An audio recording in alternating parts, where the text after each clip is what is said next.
Buenos días a todos nuestros suscriptores y a todos los quienes han venido siguiendo nuestras charlas por este canal, particularmente a nuestros amigos de Chile, de Argentina, de Perú, de República Dominicana, de México y por supuesto de Colombia. Antes de comenzar con el tema que queremos tratar hoy, que es el de la razón de Estado, el concepto de razón de Estado de Maquiavelo, algún suscriptor nuestro muy querido, Rafael Porto, que me escribe de la ciudad de Santa Marta, y me señala cómo, a propósito de una expresión que habíamos hecho en la ocasión anterior, en torno a que en la obra de Maquiavelo, en ninguno de sus escritos, aparece la famosa expresión que se le ha atribuido de que el fin justifica los medios, cita una carta de Maquiavelo a Soderini, que fue el jefe de gobierno a cuyas órdenes trabajó Maquiavelo en la Cancillería en Florencia, una carta de 1505 o 6, y en la cual va a decir lo siguiente, que más tarde en El Príncipe va a repetir con palabras más o menos lo mismo, va a repetir las mismas ideas. ¿Qué dice Maquiavelo en esta carta y qué dice en el capítulo 25 del Príncipe? Dice que los hombres buscan sus fines, me imagino yo que está hablando de los fines políticos, por supuesto, a través de distintos medios. Entonces, habla de medios conspirativos, habla de la impetuosidad, habla de que lo consiguen sus fines a través de la argucia o del fraude, a través de la violencia, a través de la astucia, etc.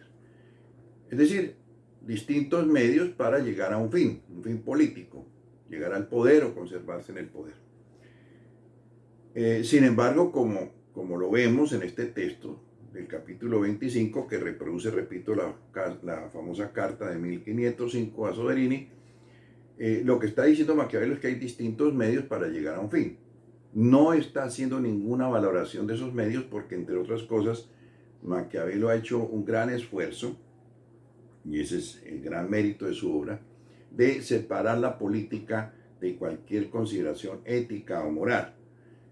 Y lo que está diciendo simplemente es que hay muchos medios para llegar a un fin, y no dice que unos sean mejores que otros, y no dice que hay que utilizar cualquier medio para llegar a un fin. Simplemente está señalando unos fines, unos medios a través de los cuales se puede llegar al fin que se proponen los hombres, los fines políticos que se proponen los hombres. De manera que allí pues no hay propiamente tampoco, no podemos acudir a esos textos para fundamentar la famosa frase que se le ha atribuido injustamente. Pero a propósito de las cartas de Maquiavelo, que gracias a esta intervención de nuestro amable suscriptor nos pone sobre el tapete el famoso tema de las epístolas, de las cartas de Maquiavelo, que es un género literario que infortunadamente ha desaparecido del mundo de hoy. Muchos autores antiguos y modernos expresaban su pensamiento, lo clarificaban o lo ampliaban a través de cartas dirigidas a sus amigos, a conocidos o a personas que les escribían y que les hacían algún tipo de objeción a sus planteamientos.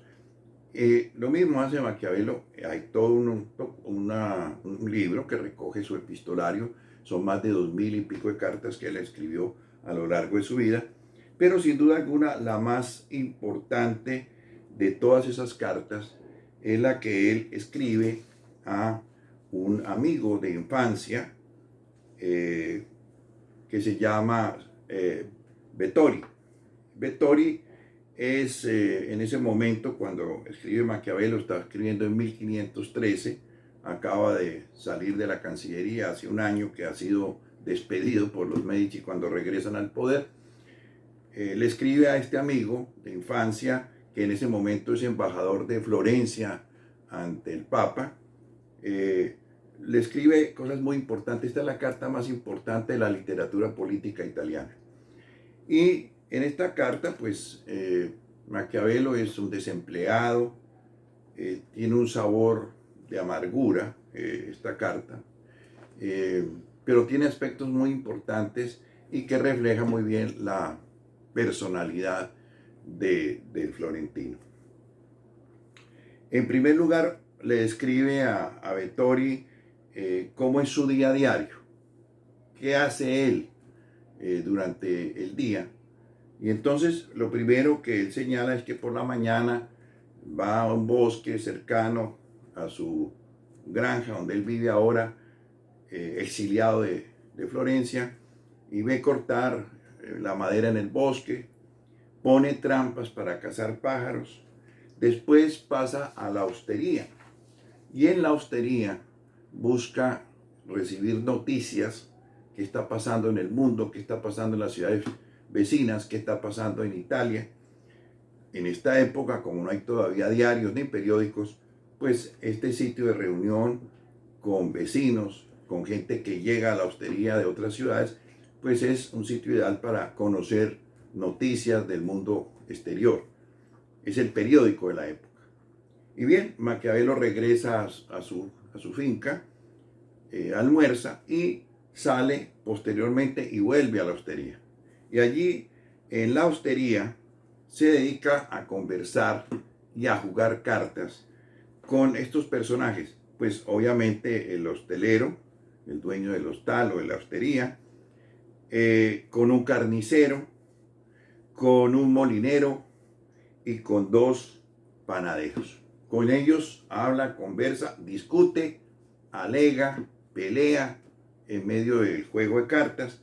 Dice él, los gritos a veces de las reyertas que se producen a propósito del juego de cartas llegan hasta San Graciano, que es el pueblo vecino a donde Maquiavelo vive, cerca a Florencia, y regresa por la noche. Regresa por la noche y aquí está un texto muy bello de Maquiavelo en esta carta. Dice él, regreso a casa y entro en mi escritorio, el estudio de él.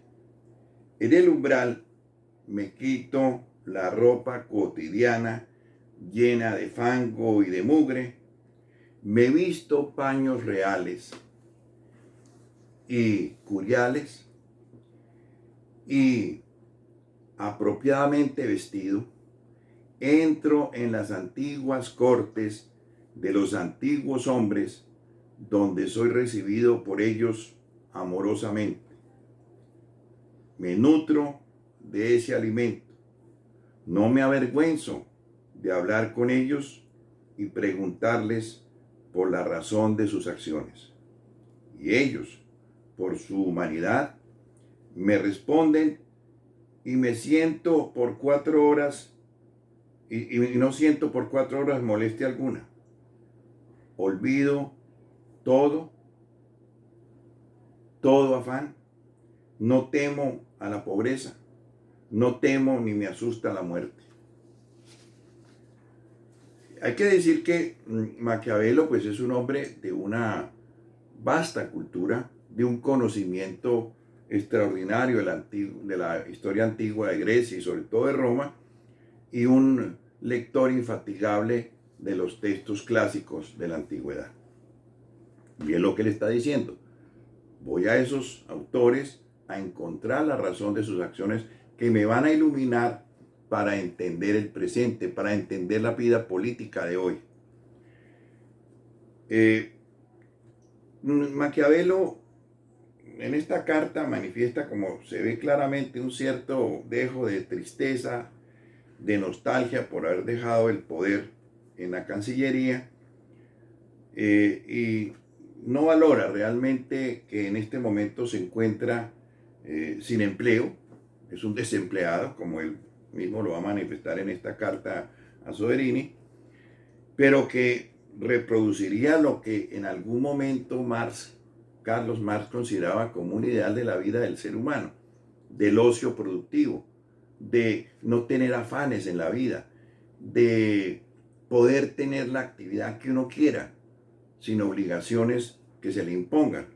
Y Marx decía, por ejemplo, como ideal de la vida del ser humano, no del trabajo, es decir, de la ausencia de trabajo, que es finalmente el ideal que Marx plantea, la emancipación del hombre en todos los sentidos, incluso la emancipación del trabajo. Y dice Marx, cada uno puede hacer hoy una cosa y mañana otra distinta. Por la mañana, salir a cazar. Por la tarde, después de comer, es decir, de almorzar, salir a pescar. Criar ganado al atardecer. Y hacer crítica literaria, lo que hacía Maquiavelo, leyendo los clásicos, por la tarde, después de cenar. Todo según sus propios deseos. Sin embargo, claro, repito, Maquiavelo siente esta situación de desempleo como una carga, ya lo vamos a ver más adelante. Lo interesante es que en esta carta, que digo es la carta más importante de la literatura política italiana, pues le habla a su amigo y le dice que está escribiendo, lo que va a ser más tarde el príncipe de Principatibus, es el nombre original del texto del príncipe, de los principados realmente es el nombre real. Y ahí le dice que pues en esta obra que está escribiendo va a buscar cómo se crea el poder, cómo surgen los principados, cómo se conservan y cómo se pierden. Y aquí entonces le plantea también a Soderini la inquietud que tiene sobre el tema de si lo dedica o no a alguien, a los Medici, como lo va a hacer efectivamente, y da las razones por las cuales tiene que dedicárselo a alguien, y sobre todo a los poderosos, a esta familia de la cual depende la posibilidad de que él regrese al poder. Y él da estas razones. Me consumo en la inutilidad. Es lo que decíamos, esa nostalgia de Maquiavelo por el desempleo. Me consumo en la inutilidad. La pobreza por mucho tiempo me vuelve despreciable. Necesito el empleo, necesito volver a tener una actividad útil y necesito ganarme la vida en medio de la pobreza. Y alega la experiencia, lo importante que es que un príncipe famoso, un gobernante famoso lo emplee, porque él tiene una gran experiencia en el ejercicio del poder. Llevo 15 años dedicados al estudio del Estado, al arte del Estado, dice Maquiavelo. Y esos 15 años no los he pasado durmiendo ni jugando. Y por último, Maquiavelo alega que es un hombre de confianza, que es un hombre fiel a quien sirve y que a los 43 años que en ese momento tiene, no va a cambiar su naturaleza. Esta obra del príncipe, lo decíamos, no va a publicarse en vida de Maquiavelo, prácticamente se va a publicar 32 años después, 5 años después de su muerte, en 1527. Entramos pues a mirar el concepto de razón de Estado. Sin duda alguna, este es un concepto en el cual parecería que Maquiavelo sí adopta unos principios amorales o incluso inmorales. Habíamos visto la vez pasada cómo Maquiavelo, cuando habla de ciertos comportamientos de los príncipes que uno podría juzgar que eran hasta cierto momento o cierto punto inmorales, Maquiavelo introduce el elemento de la moderación. Hay que ser cruel pero no demasiado. Hay que ser severo sin llegar a la crueldad.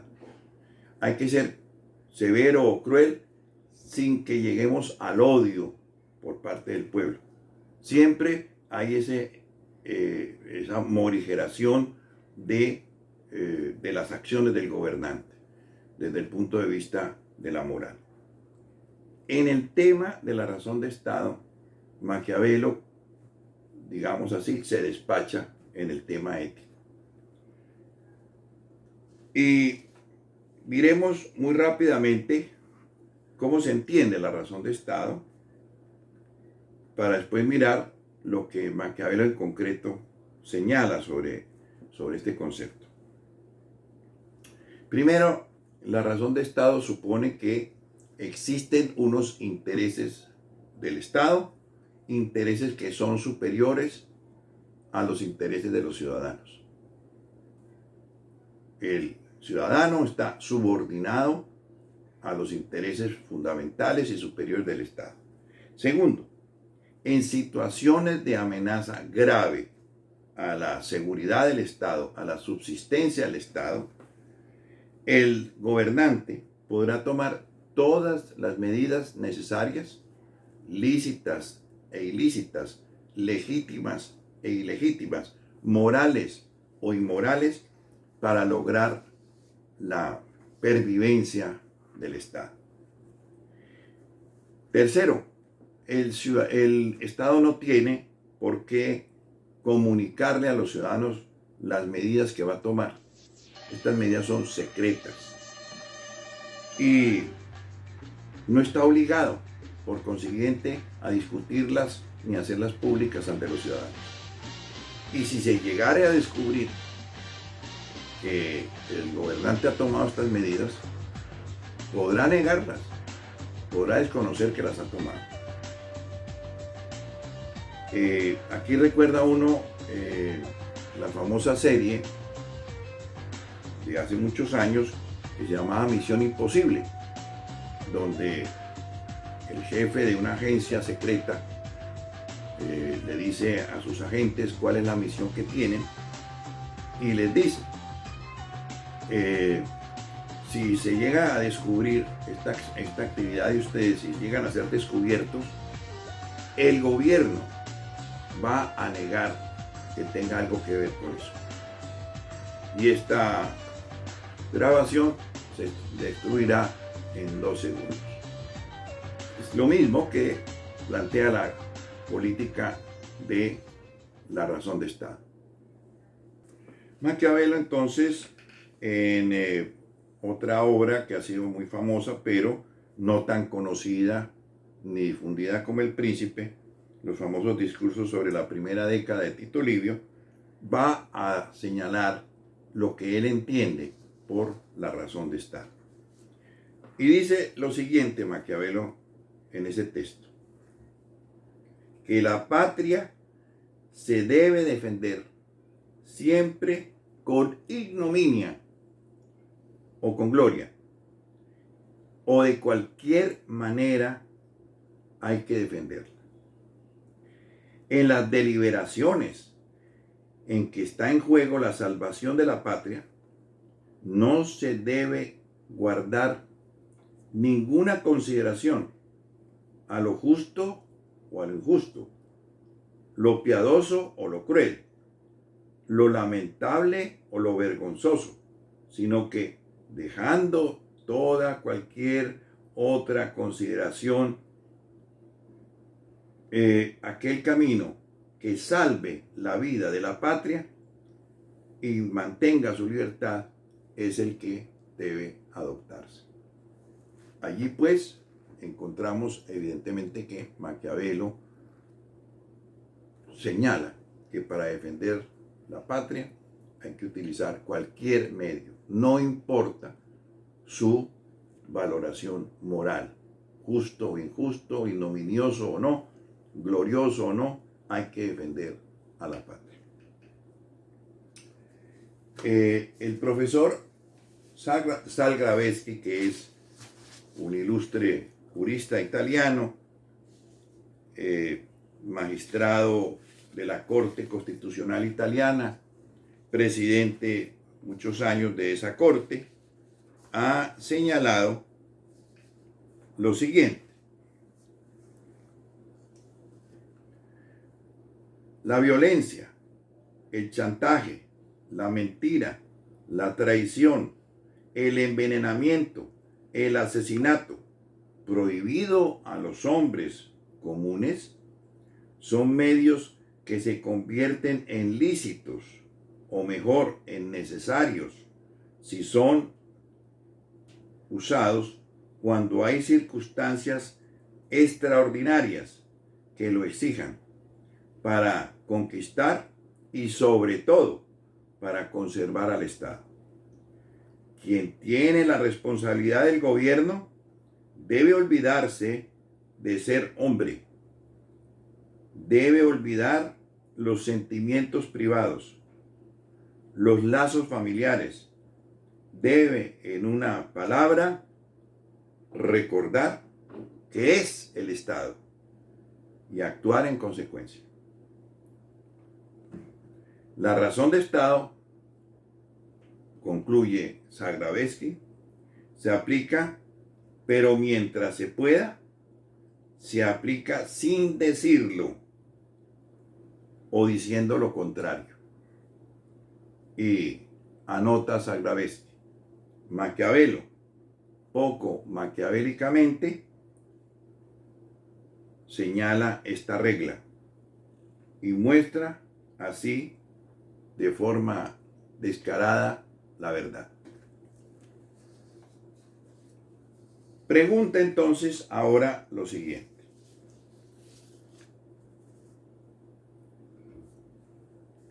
Esta razón de Estado fue utilizada y fue motivo de justificación para las monarquías absolutas durante mucho tiempo. El mismo Zagrebelsky señala cómo las monarquías absolutistas o que estaban en construcción del absolutismo, como la monarquía española, apelaron a la razón de Estado para justificar las acciones de los gobernantes. Y en concreto, uno encontraría un ejemplo notable en el caso de Felipe II, con el asesinato de Escobedo. Y voy a explicar entonces muy rápidamente los hechos. Felipe II tenía un medio hermano, don Juan de Austria, hijo natural de su padre, de Carlos V, un niño que se cría por fuera de la corte. Jeromín es una novela que escribe un jesuita, el padre Coloma, sobre los primeros años de Juan de Austria. Muy tarde, Carlos V, ya al borde del sepulcro, reconoce a don Juan de Austria, a su hijo. Es un hombre muy bien parecido, es un hombre que gana la guerra contra los moros que se levantan en el sur de España, que se rebelan contra el maltrato que les dan los cristianos, los aplasta. Es el comandante de la escuadra que derrota a los turcos en Lepanto. Es un hombre de un gran prestigio y del cual parece ser Felipe II comienza a tener celos y temores de que eventualmente aspire a derrocarlo y a tomarse el poder. Felipe II lo manda a someter a los Países Bajos, a Holanda, que se han rebelado, se han convertido al protestantismo, al calvinismo, y se han rebelado contra España. Esta es la larga guerra de Flandes, que va a durar hasta 1648, y donde España va a gastar ingentes recursos y va a ser, sin duda alguna, una de las causas de la decadencia del Imperio Español. Manda a Juan de Austria a someter a los holandeses, una guerra de desgaste tremenda, y Felipe II no manda auxilios, no le manda recursos a su hermano en esta guerra. Él pide insistentemente que se le manden recursos, la guerra se prolonga, y entonces manda a su secretario, a Escobedo, a España, a que hable con el rey, para que insista en la necesidad de auxilios para don Juan de Austria en Flandes.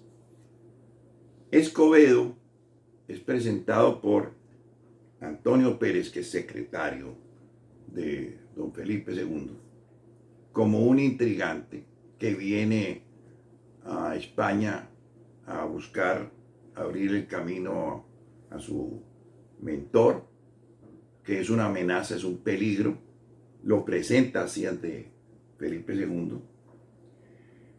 Y Felipe II entonces autoriza a su secretario, a Antonio Pérez, que liquide a este personaje porque para él es una amenaza a su poder. Es un peligro. Antonio Pérez consigue unos sicarios, finalmente matan a Escobedo y comienza un largo proceso donde la familia de Escobedo pide al rey justicia, que se haga justicia, que se investigue quiénes fueron los autores, quién fue el que dirigió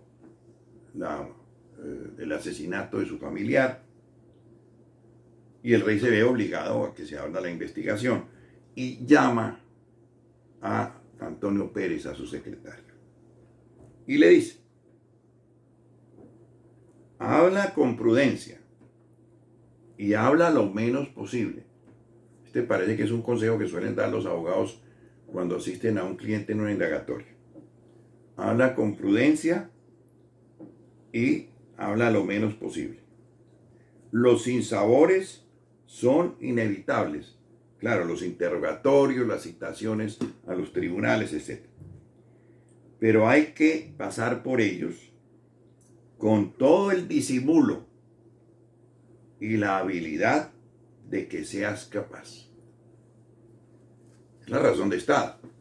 Está diciendo a Antonio Pérez: yo soy el autor de ese crimen, el autor intelectual, pero tú tendrás que callar, tendrás que negar que yo tuve que ver con eso, y tendrás que ser prudente en los interrogatorios y saber callar. Pero continúa la investigación y comienzan a aparecer pruebas que comprometen a Antonio Pérez en el asesinato. Y entonces el rey permite que procesen a Antonio Pérez, lo abandona a su suerte, y Antonio Pérez, cuando se ve entre los palos en esta investigación, va a alegar que ha sido la razón de Estado la que ha motivado la muerte de Escobedo y que él lo ha hecho por orden de Felipe II. Pero el rey es intocable. En algún momento el rey tiene complejos de culpa, siente escrúpulos por lo que ha propiciado. Y el gran inquisidor de la Santa Inquisición, el cardenal de Toledo, le dice: tranquilo, su majestad, usted ha actuado obrando de acuerdo a la razón de Estado. Cesen sus escrúpulos. Usted tenía que salvar el Estado. He ahí, pues, la utilización de la razón de Estado en las monarquías absolutistas. Y ya, por supuesto, Felipe II es el momento culminante de la consolidación del absolutismo en España. ¿Está vigente la razón de Estado hoy? Sin duda alguna. Sin duda alguna. Por ejemplo, el derrocamiento de gobiernos hostiles por parte de los Estados Unidos. Caso de Guatemala con Jacobo Arbenz. Acaba de salir hace poco una novela de Vargas Llosa, Tiempos Recios, donde describe cómo fue este momento aciago para la vida de Guatemala, porque vendrán unas consecuencias terribles para ese país a raíz del golpe de Estado contra Jacobo Arbenz, cómo lo organizan los Estados Unidos, porque consideran que es un gobierno hostil, un gobierno que quiere sacar a United Fruit Company, la frutera, que es dueña de prácticamente toda la tierra en Guatemala. Tendremos también el derrocamiento de Juan Bosch en República Dominicana, también motivado por los Estados Unidos.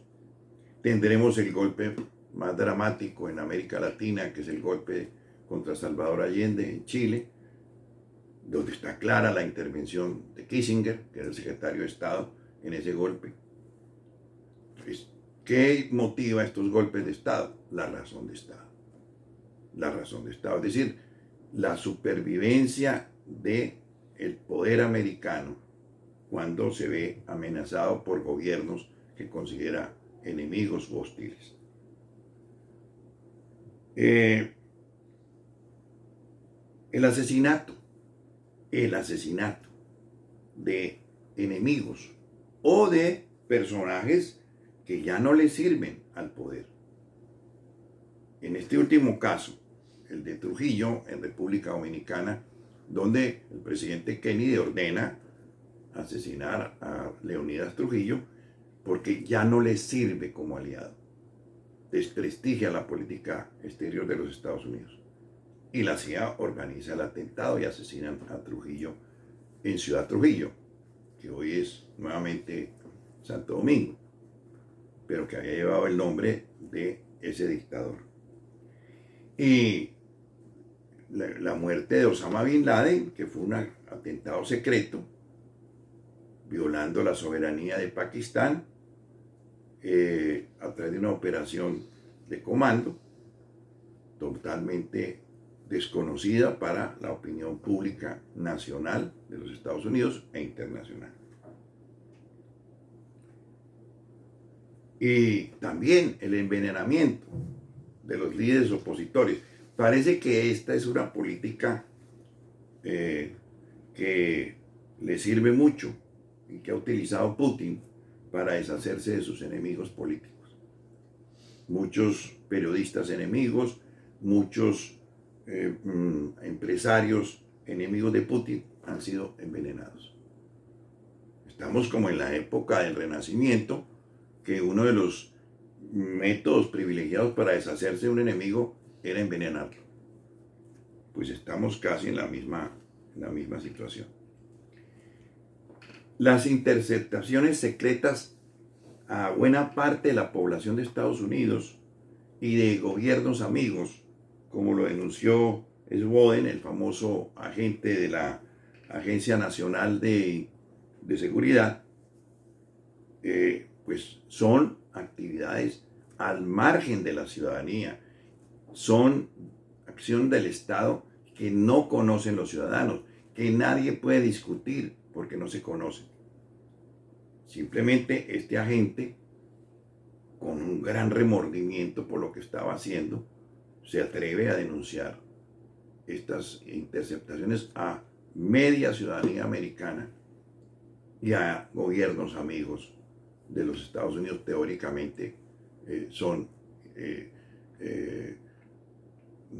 investigados y son interceptados por la Agencia Nacional de Seguridad de los Estados Unidos, siendo gobiernos amigos.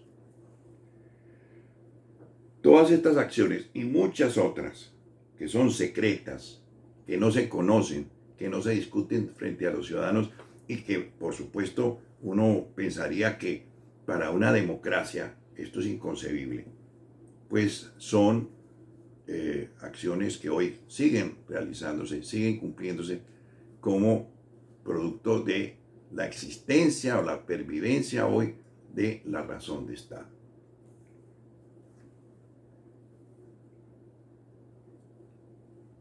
Ahora bien, el fondo de todas estas cosas es que Maquiavelo, como Hobbes posteriormente, no creen en la bondad del ser humano. Maquiavelo cree que los seres humanos son cobardes, son envidiosos, son codiciosos, y por lo tanto el gobierno tiene que desconfiar de todos los ciudadanos. Por eso entonces la razón de Estado va a funcionar como algo que es propio del secreto, del secretismo de la acción gubernamental. Bien, Maquiavelo entonces, por su influencia en la literatura política, por el papel que cumple como creador de esa ciencia en la medida en que separó ética en el análisis de la política, de las acciones políticas, separó la ética. Trató de analizar los fenómenos políticos desde la realidad, no desde la utopía o de la idealización. Es considerado sin duda alguna como un extraordinario patriota, porque buscó siempre la unidad de Italia, buscó que Italia fuera una nación como lo eran ya otras naciones europeas, acabar con las guerras intestinas, acabar con las invasiones a la península y hacer de Italia nuevamente una gran nación como lo había sido en la época de Roma. Por esas razones, los italianos han considerado siempre a Maquiavelo un gran ciudadano, un gran hombre de Estado. Y en Florencia, su patria chica, en su tumba, en la iglesia de la Santa Croce, el epitafio de su tumba, donde están enterrados otros grandes hombres de Florencia, dice lo siguiente: para tan gran hombre, ninguna alabanza es adecuada, o ningún elogio es igual a su nombre. Nicolás Maquiavelo. Hemos pues terminado así nuestras presentaciones sobre la obra de Maquiavelo, por supuesto, muy resumidamente, muy sucintamente, pero hemos tratado de dar una visión general, global, sobre su obra, primero El Príncipe, y hoy sobre uno de sus conceptos más polémicos y discutibles, como es el de la razón de Estado. Muchísimas gracias a todos y los espero en la próxima ocasión. Muy buenas tardes o muy buenos días, según la hora en que estén viendo nuestro canal.